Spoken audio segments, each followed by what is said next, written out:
then those values must be grounded within the Constitution itself. Admittedly, the Constitution, as all constitutions, is a value-laden document, and it provides the values that you need to invoke to curtail free speech. And the value in question, I think, might help us is the value of equality. The Indian Constitution is committed to equality. At least 4 or 5 provisions in some way defend equality. And of course, equality is a very contested term itself. It has different meanings. But the Indian Constitution is committed to a very historically grounded version of equality. Because in India, historically, there was lots of antagonism between communities on the basis of caste, religion, and so on, and much subordination by one community of others. And so the Indian Constitution recognizes that and seeks to remedy that through positive action. For example, one of our articles does a very rare thing. It actually enforces constitutional rights horizontally, not through state and individual, but between private parties. And it states that no private party can deny another private party entry into shops or restaurants on the basis of their sex or caste or religion. And that recognizes that historically communities were excluded from the mainstream economic and social life, and that no longer is permissible. In America, in the US, this kind of equality that seeks to redress historical imbalances between groups is called the anti-subordination principle, and that's something that I've adopted in my chapter. And what I would like to argue is that that we should look at pornography not through the lens of sexual morals, but through the lens of the fact that certain kinds of pornography, in the past and in the present, contributes to the sexual subordination of women. Right?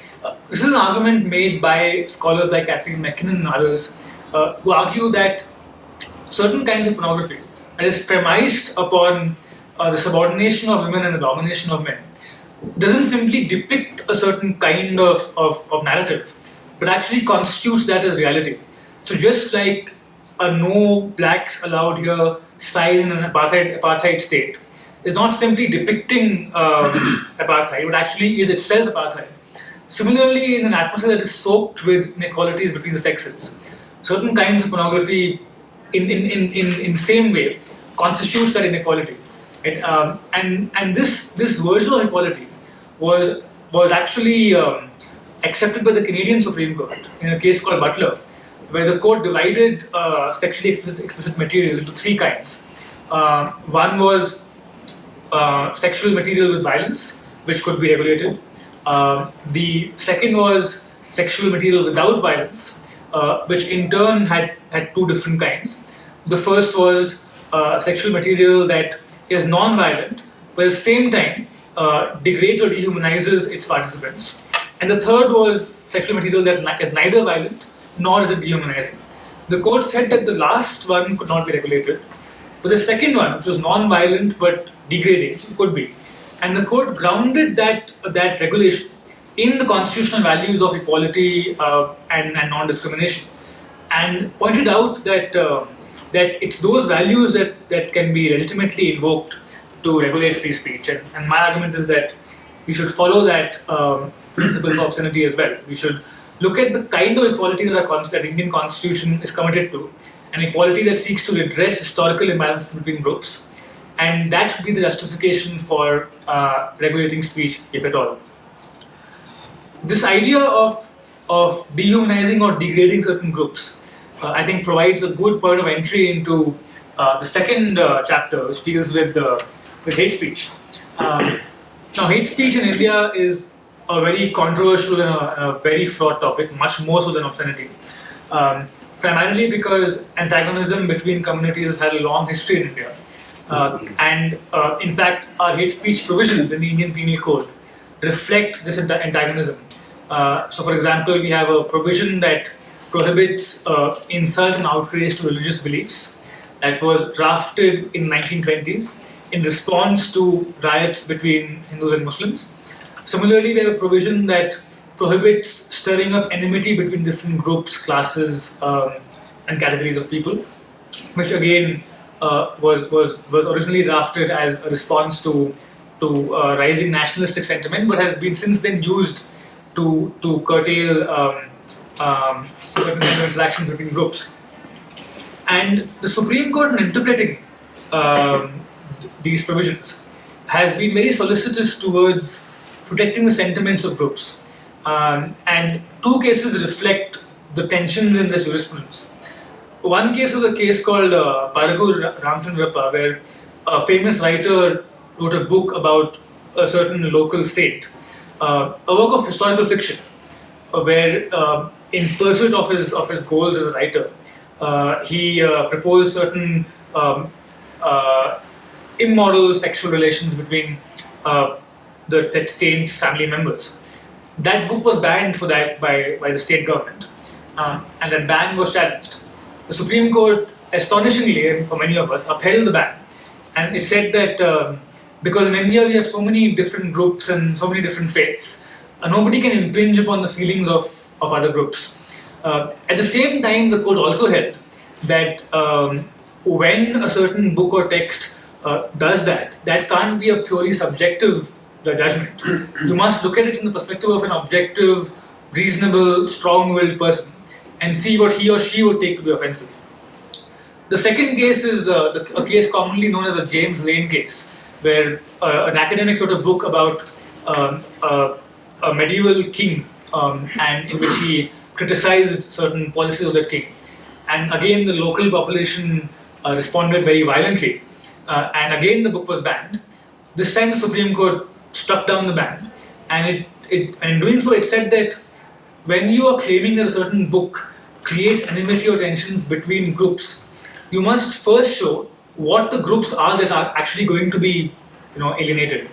Unless you can show what the groups or which groups are going to be alienated, you cannot justify a ban.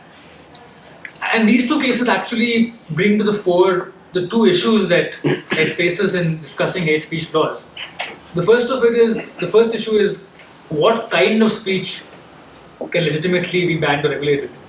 And the second is, for whom is this speech being regulated? Who are we trying to protect?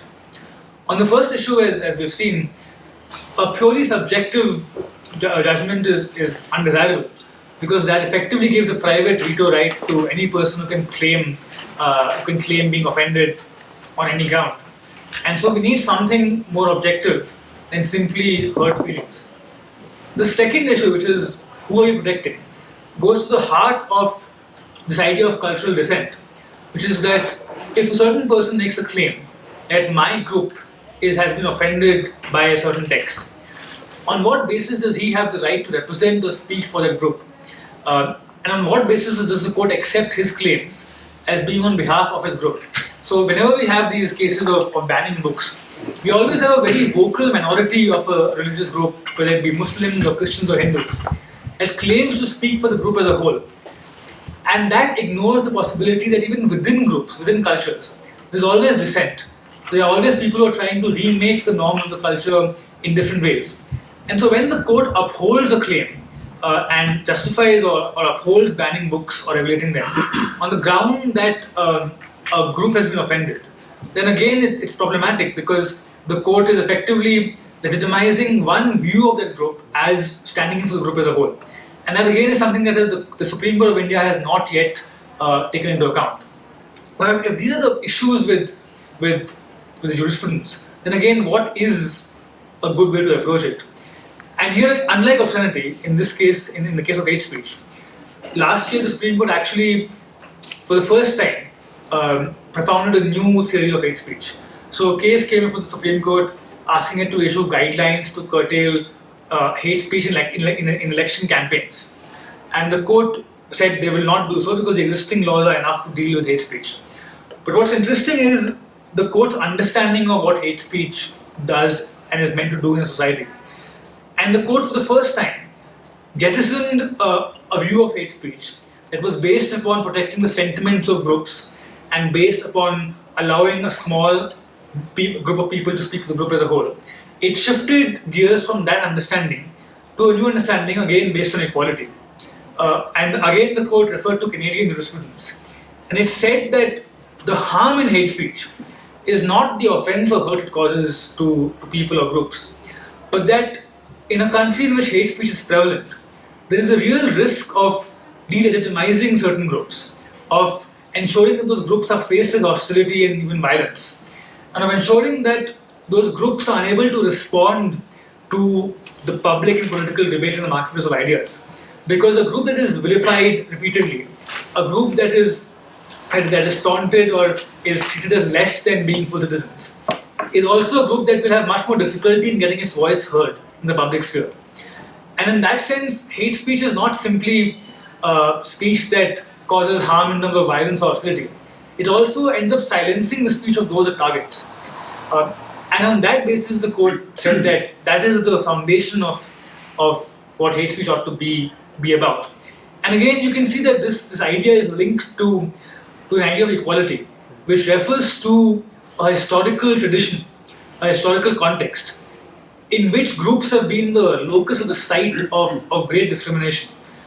And people have been treated with violence and disrespect and indignity simply because of the group that they belong to or are seen as belonging to. Again, in India, we have a very complex set of hierarchies going through caste, gender, and religion that I think are extremely complex. It's a very hard question to answer. But the basic principle is one of equality. And this actually tracks the arguments made by the philosopher Jeremy Waldron in a recent book he published in 2012 called The Harm in Hate Speech, where he said that, look, every society has to guarantee all citizens two basic goods. One is the guarantee that they can live in an atmosphere which is free from hostility and violence. And secondly, an atmosphere that accords everyone equal dignity. And dignity here is different from offense or hurt. And he located the root of hate speech laws in protecting a certain environment in which everyone has a certain degree of safety, as well as the dignity of all individuals. And that has been the foundation of hate speech laws in Canada and South Africa. And the hope is that India will follow suit. In fact, it's very interesting that in South Africa, the hate speech law is located in a law called the Equality Act. So even purely as through expressive significance, South Africa treats hate speech as an issue of equality. And it states that speech that ends up perpetuating historical group disadvantages is hate speech. So in my two chapters, I've called for shifting our understanding of obscenity and hate speech from one based on sexual morality and hurt feelings, which are extra constitutional categories and often serve let judges effectively legitimize certain kinds of oppression. Moving on from that and moving into a set of ideas that look to the Indian Constitution and invoke its equality guarantee to justify regulation of hate speech and obscenity. And with that, I think I'll open it up for discussion and debate.